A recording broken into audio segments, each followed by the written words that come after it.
Hello, everyone. Welcome to the Matchbook Horse Racing Podcast. Good racing to preview this weekend. We had good racing to preview last weekend with Cheltenham Member Meeting.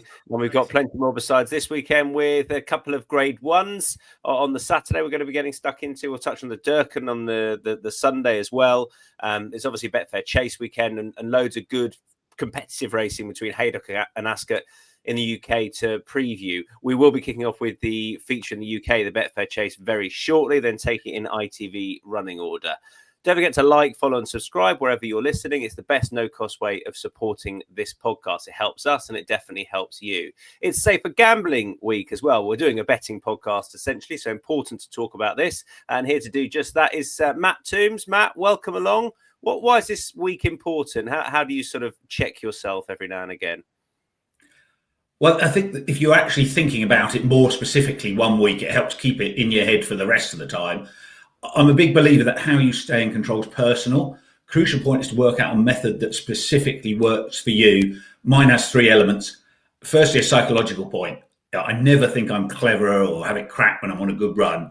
I know a bad run will come sooner or later by not getting overconfident when I'm going, well, my mood hasn't dropped as much when I'm backing a string of losers. Yeah, enjoy your winners, relish your winners, but don't think they'll keep flowing endlessly. And the other 2 are practical rather than psychological. The first is I decide which races I'm betting on and my staking plan early in the day. And I almost always stick to that. Yeah, if a massive collateral form line surprise occurs, I might try and quickly get a bet down before the market reacts, but that's a rarity. So by deciding which races I'm betting on before racing starts, that helps me not to chase it when I'm losing. And the second is when the last race I'm betting on finishes, every horse I back's lost. Go and do something you enjoy. Yeah, don't brood. If I'm at the race course, I'll go and have a pint and enjoy chatting to my mates. Yeah, lots of people don't drink. Do the equivalent that works for you. You know, get a good ice cream out. Run yourself a bubble bath. Whatever works for you. The more you make your punting days enjoyable, the more in control you'll be. And with all that in mind, as I hope you follow that we do week in, week out, is not just put a horse up needlessly in each and every race. You'll see when we're previewing these 10 races we're going to be doing, plenty of us are sitting out certain races just because we don't fancy anything. So they are slightly stronger opinions only. Absolutely no reason to have a go in every contest. That's not what we do individually. Bet what you can afford to lose. And as Matt says, I think a key one is not to go chasing losses there. Just tap out and move on. Tomorrow will be another day. Hopefully today's going to be a good day as far as our previews goes. A reminder, check out the responsible gambling section on Matchbook as well. There's a dedicated section there. Who's going to win the BetFair Chase? And are we going to find you a little bit of value? Well, that's hopefully what we're going to be doing. The 305 at Haydock, the first race we're going to be previewing. So Grey Dawning heads the market at 3.5. Royal Pagaille is 5.0. Hoy Senior is 7.0. And its bigger prices thereafter. Worth pointing out, perhaps not every horse will line up in the end because of the rain that's on their way. We'll see. First of all, Charlie Post, your selection is... Yeah, I mean, I think this is a really open, fascinating contest. And I've come down with a Hoy Senior purely because I think he's a proven Grade 1 performer. Under conditions, the rain might have an effect on this and temper my enthusiasm slightly, as I wouldn't want to see very, very soft ground. And we're kind of in the lap of the gods as to how much rain is actually going to fall. I thought the last run at Aintree, which was highly controversial depending on which side of the coin you're on, but I thought they changed things around and they actually got a positive start to the season, which they hadn't done the 2 years previously. I thought he jumped really well on the main over an insufficient 2.5 miles and he finished off very, very well. Fingers crossed, I'm hoping over this trip they carry on to ride him like that. And as long as the ground doesn't deteriorate massively, I think he's a horse with enough talent to win a race like this. So it's a Hoy Senior at 6.0. He'd be one of those for me. He wouldn't be one of my best bets of the day, but I think as it stands, he's the most likely winner.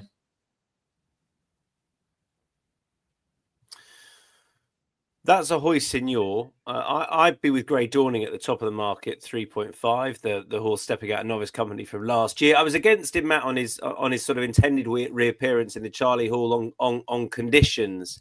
And I felt the Nichols horse be a bit more rev. But I'm looking at this and think with the rain coming, I know that they've done as much as they can with him at home. I do think he's the most likely winner at 3.5. And you've got a trend for us here, Matt. I do. In a typical year, it's harder for the second season horses and open grade ones at the start of the season. They typically improve through the season. The more season chasers often plateau or regress. And the trend is that 19 renewals so far, we've only had 10 second season chasers even run, but 2 have won. And to put that in context, 10 of the 19 Gold Cups in that period were won by first or second season chasers. By March, they're often at their career peak.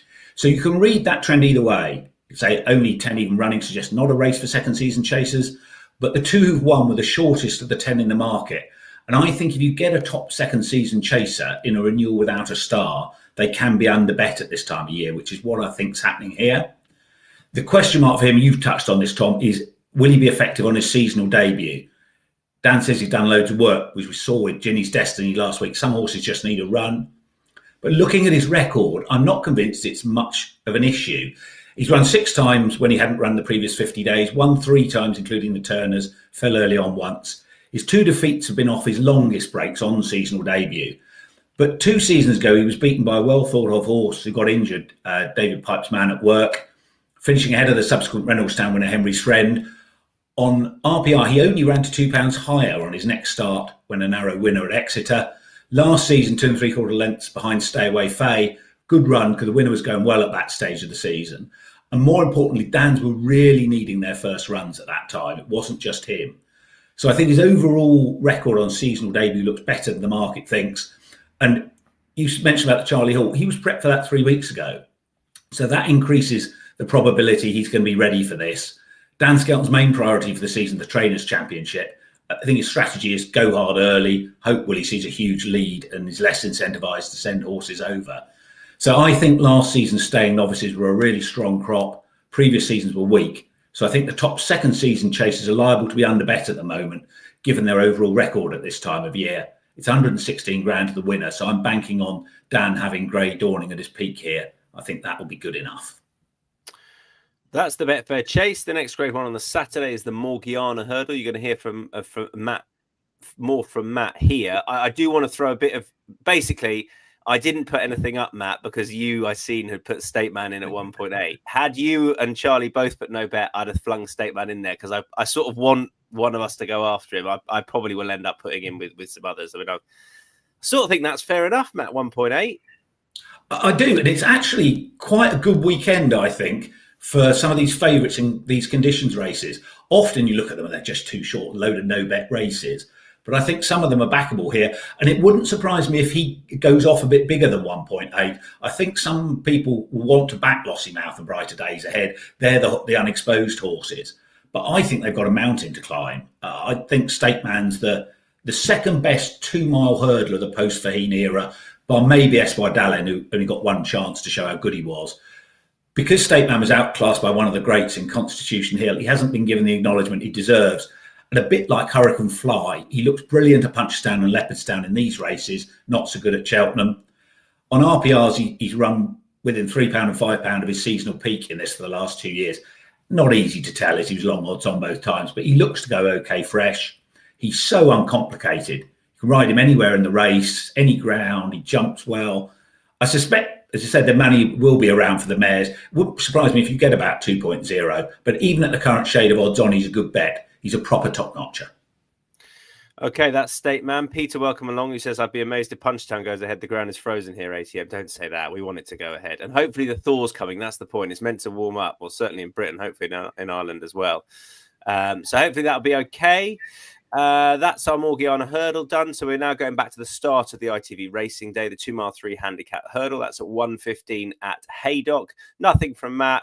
Charlie and I like a couple of big prices. My one is Bowens Park with a visor on for the first time. Came out of that Camzanas race, but Camzanas beat Long Draw. That form looks pretty good with Long Draw running a really good second to a well-in Irish horse, clearly. At Cheltenham at the weekend, I sort of, that left me wanting to back Camzanas. And I watched the race back last time and I'm thinking, well, Bowens Park ran well from off the pace when the front two were up there throughout. He's got form with cut it underfoot. My slight concern is he really bombed out in the group grade 2 at this track. but that was on heavy ground. So I put it down to ground rather than track. I mean, it might be heavy by the time we come here. The only other time he's been to Haydock, he's fallen. So that's just slightly niggling away. But he's 15.0, Bowens Park. I'd say he's the value bet. If I want to back Campton, I should really be backing Bowens Park as well. Charlie. Yeah, he's interesting, isn't he? I must admit, I've never been wild about the way he carries his head through a race, Bowens Park. The Visor's an interesting addition. I came up with one slightly bigger than you in the market. Any harm in asking? I don't know. He's also finds winning difficult. I think it's certainly over 18 months since he last has, but he plies his trade in pretty good company. And again, made a seasonal reappearance at Cheltenham, finished third behind Why Not, who ran okay. Again, there at the more recent Cheltenham meeting, I thought this lad travelled into the race like at least the second best horse in the race, made a bit of a hash of the last. And I think plenty of John Joe O'Neill's have been improving for the run. He was put up £1. I don't think that's an issue. I think he's got plenty of talent, this horse. He's just not maybe 100% straightforward, or maybe he's one of those that just falls into the area that he's just handicapped on his best of his ability. But I think this track could suit him. It's his first go around here. And with a run under his belt at 17.0, I thought from a win and place perspective, he was an interesting one in what is invariably an open and competitive handicap. Like lots of them on the day at Haydock, they are pretty tricky to solve, or at least they're largely pretty open. We'll come to the 3 mile contest. The 1965 Chase is up next. We're just gonna say we'll revisit it because Matt's a no bet, but you put Pic D'Orhy in brackets. I know Charlie's a no bet. I'm against a Pic D'Orhy, but I'm going to make that case in the lay section. I think that's easiest to do it in there, so at least we fill that section. So that's the 1965 Chase, where I'm against the Fav. I'll explain a bit more later on. Graduation Chase at Haydock is the 150. Matt and I copied you on a few, but Iroko, I think at 2.75, Matt, is worth a play. He won on his seasonal reappearance at Warwick last year. I really liked that performance. There was still confidence in him when he was rushed back for the festival, but this is obviously the perfect race for him, and I do think he's best to them. I'm basically a big fan of the horse. 2.75, Matt. Absolutely. And the opposition, Tamuris looks tricky. Hillcrest hasn't run for nearly 1,000 days. Trelawn is a good horse. Charlie will talk about him. He's being aimed at the Coral Gold Cup. So will they want a whisper-style penalty for Newbury? ? Iroko's being aimed at handicap 2, the Grand National. And I think that's what's made the market here. He's off 152. At the weights is £8 well in, apart from Hillcrest, who isn't going to be the yardstick the handicapper uses. Cut for the Nationals 146 last year. So he just wants to keep his mark around what it currently is. And he can win cosily here without damaging his handicap mark. And I think that's what punters may be mistaken. They're thinking, he won't want to win here and go up in the weights. I think he can win without going up materially in the weights here. As you say, he did really well in the spring, given the rush preparation. So I think he's a good bet here. I was surprised to see him at 2.75. Yeah, agreed. You are with Trelawn, though, Charlie. Yeah, I am. Again, maybe Matt's tempered my enthusiasm if he's thinking this is just a prep race to tee him up for the Coral Gold Cup. But he ran well all throughout last year when Kim Bailey's were very much in and out. They just started the year off in much, much better form.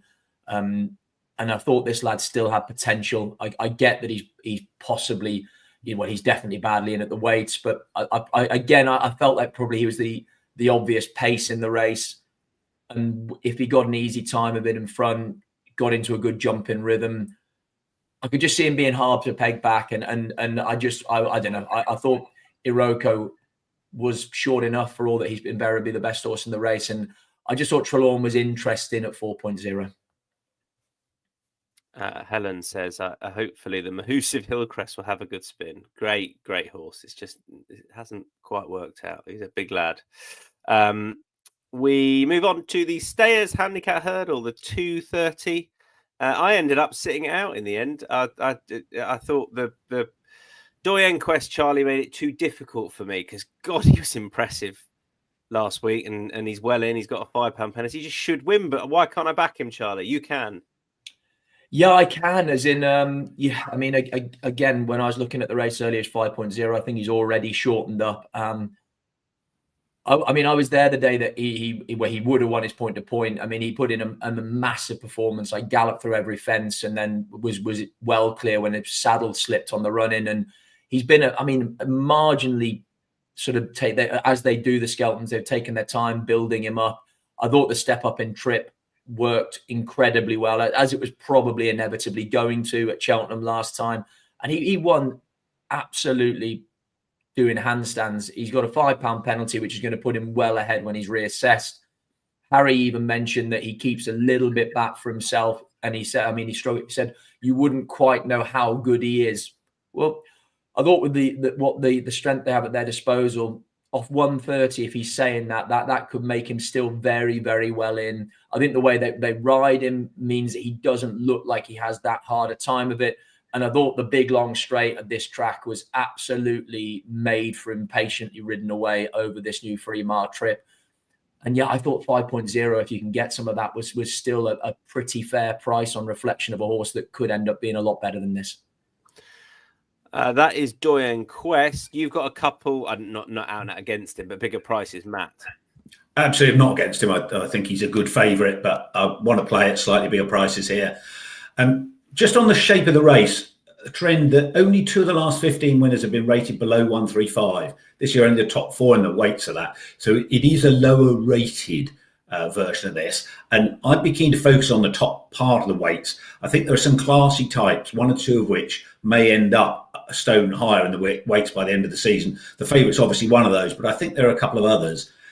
The more solid one of my 2 is Kerry Hill, 13.0, who was one of my horses to follow when we did the pod last month.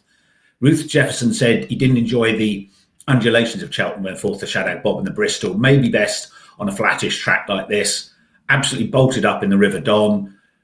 He still looked a bit green there, so hopefully there's lots of improvement to come. If he's streetwise enough for a 16-runner Premier Handicap, he could be lobbed in here off 137. Ruth's operating a 25% strike rate, so the yard form's a +2. The other one's more speculative, the Irish raider Jody Ted, who's around 26.0 and could easily drift from that.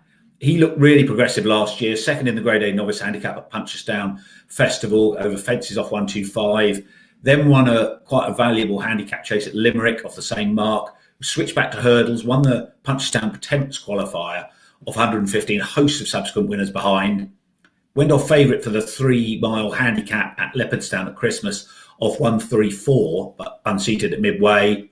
Not run since. 1 on 2 of his 3 starts off a break, so seems to go well fresh. He's off 130 here. If he retains his progressive profile and is ready to go, I think he could be a fair bit better than that. Whether he's primed for this big pot or it's a pipe opener, I don't know. Prices on the Matchbook Exchange nearer the off may be a good guide. So if, like me, you fancy him, you may want to wait and see the vibes. But for now, my 2 against the field, Kerry Hill and Jody Ted. The 245 at Ascot is the Howden Ascot Hurdle. It's a grade 2. Golden Ace is the one that heads the market. Oh, I've put down a slightly bigger price than she. Oh, no, 3.25. Apologies. Which, I think is fair enough. Blue King Doru is next in at 4.33. Thunder Rock 6.0. I'll come in first. I had a fairly strong opinion that I would be, if I was going to be backing 2 horses, I'd basically be against Blue King Doru.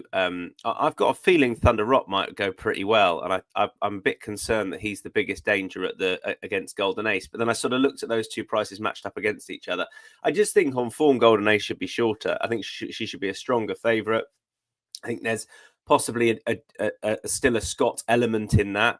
Obviously, she was well found in the betting, winning at around about 2s on last time, but I don't know, different profile of trainer. I feel like a mare like Golden Ace, when you look at her form, albeit I don't think Brighter Days Ahead ran to what she's capable of at all, and I think proved that at Aintree when getting beat at Cheltenham. She's still better than these, and I think she should be a stronger favourite person. I think she should be shorter. Matt. Yeah, I absolutely agree with that. I think the reason is partly, as you say, the Jeremy Scott factor, but also there's a bit of groupthink about what happened in the Dawn Run. They went slowly there, the 114% finishing speed, much the quickest of the festival. And all the focus has been on the Irish Hot Pots, Brighter Days Ahead, Jade DeGrugy, who are apparently racing each other and got nabbed by Golden Ace. Only one because she got £5. I'm not sure that tells the story. Typically, when there's a cruel sprint, weight matters less. The winner's superiority tends to be greater than the winning margin. To my eye, she won going away. She might well have won at levels. even though she only won by length and 3/4. So that was despite her only having begun her hurdling career 9 weeks later. Now, she is a bit of a keen going type, so she might be too free at this intermediate trip on her seasonal debut. That's why I put up that you could consider a reverse forecast with Blue King Daru, who might be the one to take advantage of that. For me, this is the classic sort of race to play in running on the Matchbook Exchange. If Golden Ace settles and they haven't got a mad gallop, then I'll be backing her. Otherwise, I might consider Blue King Daru. But for those needed to bet in bards, I agree with Tom. I think 3.25 is a big price about Golden Ace. Charlie, you're against the Tom and Matt machine, mate. I don't know why we seem to have teamed up so much. But off you go. Two very a respected judge and you, Tom. So as in you. So yeah, as in, I mean, it does make me wary how positive you two are against me the whole way. Which is, look, we will see. Golden Ace. I've got normally with the short price favourite, Charlie. It's worth pointing out you were just being braver. Well, potentially, or stupid, which I say is probably more likely. But yeah, Golden Ace, I've got no problem with that at the price. And if you like Golden Ace, then crack on. I just thought, much as she has won over the intermediate trip, she did at Cheltenham in the spring. As Matt said, she is a keen goer. It's first run back. And, she's stepping up into open company. Granted, this is not the deepest of contests. Blue King Daru, I think I was with in this race last year, but he'd had the benefit of a previous run. I was slightly nervous of the fact that a lot of paws are stepping forward. Thunder Rock, I agree with you, with no penalty, I thought was interesting. But it's just, it's a long time since he's raced over hurdles. And for all that he doesn't seem to enjoy jumping fences, a lot of his major progress has been over the bigger obstacles, and it was whether I thought that he could transfer to this level straight back over hurdles. I ended up coming down with Salva, a really good juvenile last year, ran well in the Triumph behind Majborough, finished third, and then they were clear of the fourth. And again, what I thought was interesting, I couldn't see a lot of obvious pace in this race, bar Salva. I wondered, and again, if we get the rain and the ground comes up slower, he is a proven bad ground performer. He was very impressive around Haydock on heavy. Again, the Triumph was run on heavy ground as well. So I was looking at this, that there was a lack of pace. Caelan Quinn might be able to dictate it to how he wants. We could end up with the favourite running keen. Blue King Daru might need the race. Thunder Rock might not adapt straight back to jumping hurdles. And there you go. Salva's left in front on his own, winging away on slow ground that he's effective on, and the rest of them don't peg him back. Simple. Love it when a plan comes together. Sincerely hope you're wrong. Although you and Matt agree in the next. So we've obviously done the BetFair. So the 320 Ascot's the next race we're going to preview. That's a 2 mile, 1 furlong handicap chase. I mean, Martator is looking to do what he just does. Matt, I'll come to you time and time again, and at this track as well. You and Charlie are with. I don't know how strong you both are. Mine isn't that strong of you. He's just a very likeable horse. He wins from the front, the middle, the back of the pack, good or heavy ground, wins at different trips. Boot Hill did the double of these two Ascot 2 mile handicaps last year. He looked to win with a bit in hand. Charlie Deutsch very confident when on the wrong stride 2 out, just allowed him to lose momentum to get safely to the other side and cruise back into it. So the one concern is Charlie's obviously gone to Haydock to ride Royal Pagaille. £5 claim and Ned Fox takes over. So he does look like the sort of horse who might take a bit of knowing at his fences, but Charlie would know much more about that than me. Yeah, I mean, I think it's a valid point. I mean, all I would say, he had a £6 rise for his win the last day. Ned Fox, who has got a 20, for all that he hasn't rode heaps of winners, he's got a 21% strike rate for the yard, takes the 5 off, which brings him back, a pound above the winning mark the last day. I think the horse is improving all the time. Obviously, he's 2 from 2 at Ascot. And I think these races sometimes can be quite specialist around Ascot. It does take a bit of operating round, and the horse really finishes off well, which I think is so important on this track. If you watch the race back, as Matt's alluded to, I think Charlie Deutsch was just hands and heels. For all that, he didn't win a long way. I think he knew from turning in he was always going to win, and he was mindful of not getting there too soon and not winning too far. Ned Fox, I think, is very capable. I wouldn't be unduly worried about him stepping in to take over the ride. And like I say, he has a very, very effective and fruitful partnership with Venetia Williams. I just think this horse is an improver, and he's one of Venetia's that's operating well early in the season. And then I've got quite a strong opinion with Salisbury, partly because Martator. I do think there's something in Charlie Deutsch not riding and Ned. Not that Ned per se is a negative, but obviously Charlie gets on with the horse incredibly well. He tends to be ridden the same way as well, covered up and then making one fairly sweeping move into the race. That's what he did last time. It's what he's done both times at the track. But I do think Salisbury can get away from them here, and he's the most likely leader. Martator's form is, I know he's won on heavy, but his best recent form has definitely come on a sound surface. I don't think it's going to be that come race time with the amount of rain that's around on Saturday at Ascot. Although perhaps it's not Haydock bad. But Nicholls' horse has been taking a step forward for the run. Just the more I look at it, the more it's a perfect storm for Salisbury and not for Martator, given as well how the race is likely to be run. And I would 6.5. I'm very much with Salisbury. That's the 320. The 340 is a handicap chase, staying handicap chase. Charlie, straight back at you. Could be pretty testing by the time we get to the last race of the day if it's been tipping it down all afternoon. Yeah, couldn't it ever? And like you say, 3 mile, 1.5 round Haydock at the end of a long card. We could be looking for proper soft ground horses. Again, the top of the market. Take your time. For the Paul Nicholls team, for me, I was in opposition because of the way the horse have been stepping forward, and especially in a staying chase like this, where they're going to be needing to be 110% ready to go if conditions do deteriorate badly. Lamilos was interesting. I nearly came down with him. I thought the run at Cheltenham had a classic sort of will improve for the run, and got dropped 3, which I thought was very generous. So Lamilos was interesting, but I've sided in the end with Credo at 8.0. I just thought he was very solid.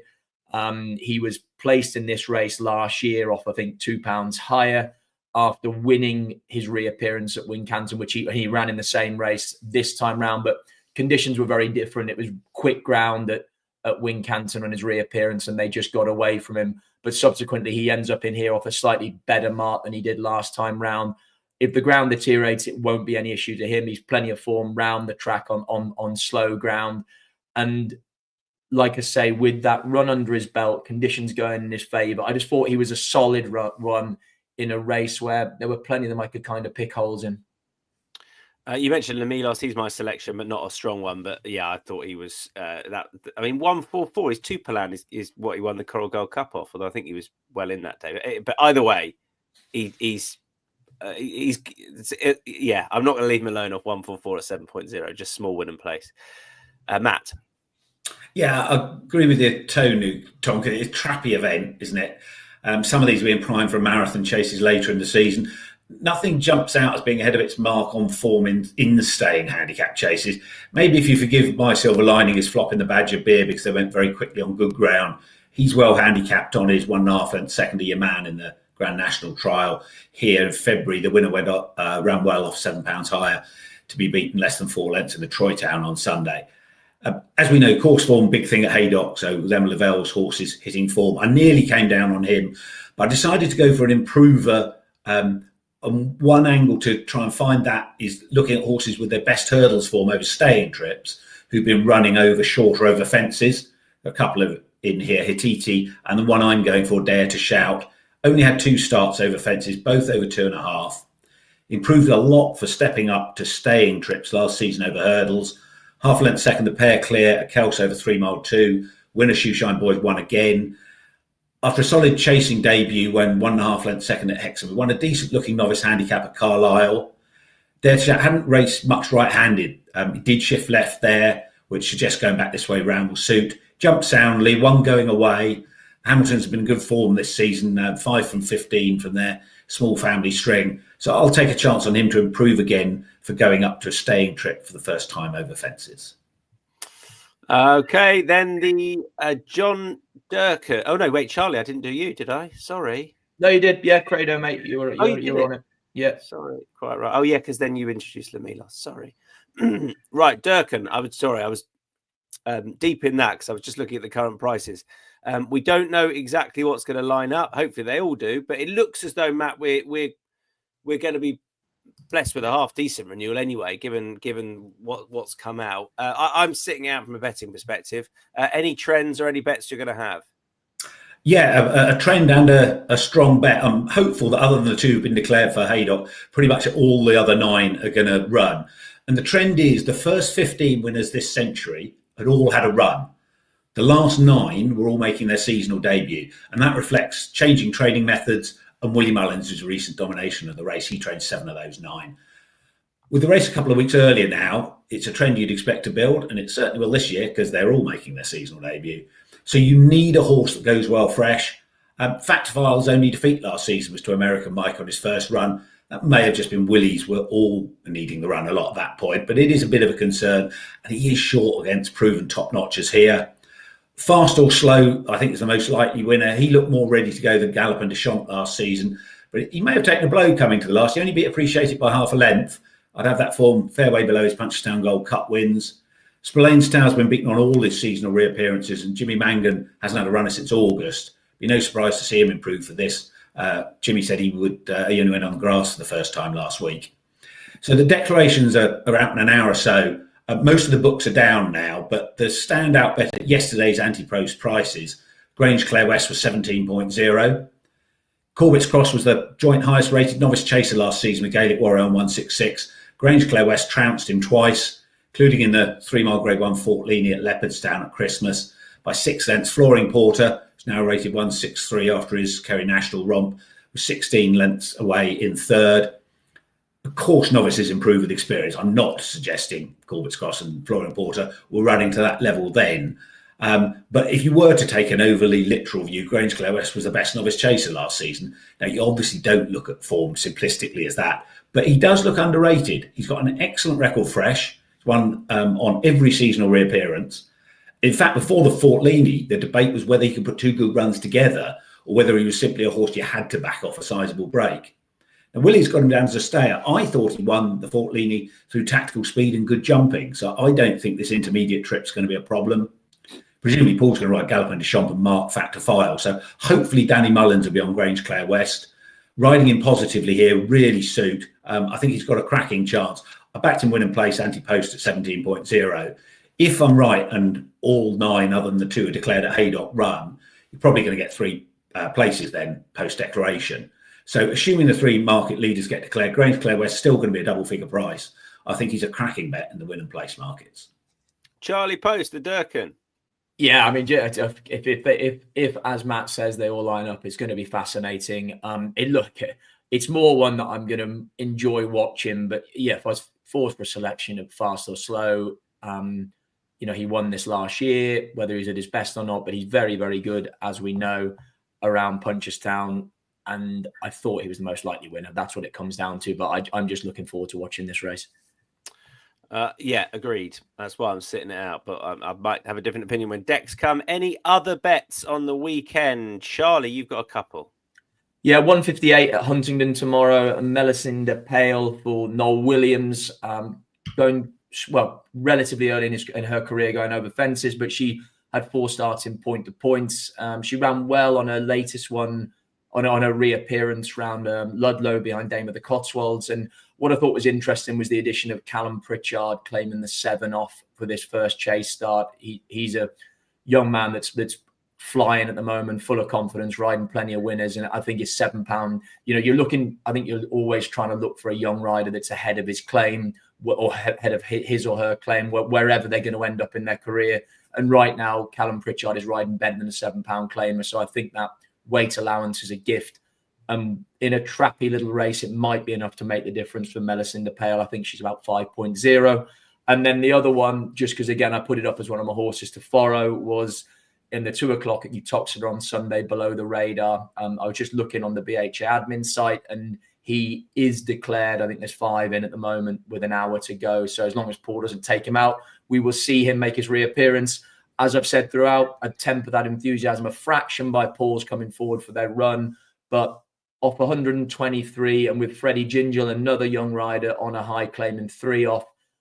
I'd be surprised if he isn't a lot better than this mark. And even if he does need the run slightly around the track that he's won at before, I'd be hopeful he can take this out before going on to better things throughout the season.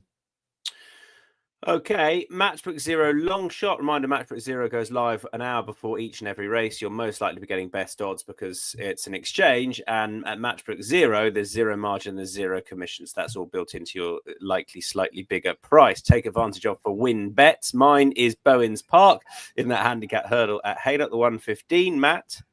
Grange Clare West in the John Durkan. You'll hopefully get a double figure price once the post-deck markets become available. Charlie? Yeah, same race for me, 115 at Haydock. Any harm in asking? Okay, that was my fault. Sorry. But I have swerved on the best bets. Don't worry. Best lays. I'm going to lay Pick Dory. I didn't really flesh out the case earlier on. The reason is, I mean, technically he's up against 2 Grade 1 winning chasers here, and one of them who won at this track, won the race that Pick Dory won at the back end of. Or back in February, but the year before, in Dash or Drasher. Nichols, I mean, this horse goes fresh. I know Nichols have been needing the run. There's just enough here with how Le Patron's likely to go about it as well, of uncertainty at 1.5 for me to be against Pick Dory. He'll probably win, but this is just slightly more complicated given what's been going on this season and the horses he's up against than it has been, I think, for him before. I don't think it's a penalty kick as the market has it laid out as. You're against Galopin. I think you've really made the case in the Durkan, Matt. Yeah, he ran in a brutal Gold Cup. Yeah, it's early days, but second Jerry Colomb didn't go a yard on his reappearance. Third's been retired. The other 3 finishes, the 4th and 6th haven't run yet. The 5th Brave Man's Graham looked regressive in the Charlie Hall. He's had an interrupted prep. I thought he was going to wait for the Savills, and he's been beaten on his last 3 runs at Punchestown. This is a really strong race if what we think runs does run. I reckon I can get him out of the places, so I'll be laying him in both the win and the place markets. Okay, that's Galopin des Champs. And then best bets. Mine is Grey Dawning in the feature race, the Betfair Chase. Matt, your best bet? State Man in the Morgiana. Charlie? Martator in the 320 at Ascot. Good stuff, everyone. I hope you've enjoyed that. Matt, Charlie, thank you very much indeed. I hope you have a great weekend and punt responsibly, given it's safer gambling week. We'll see you again next week. Bye all.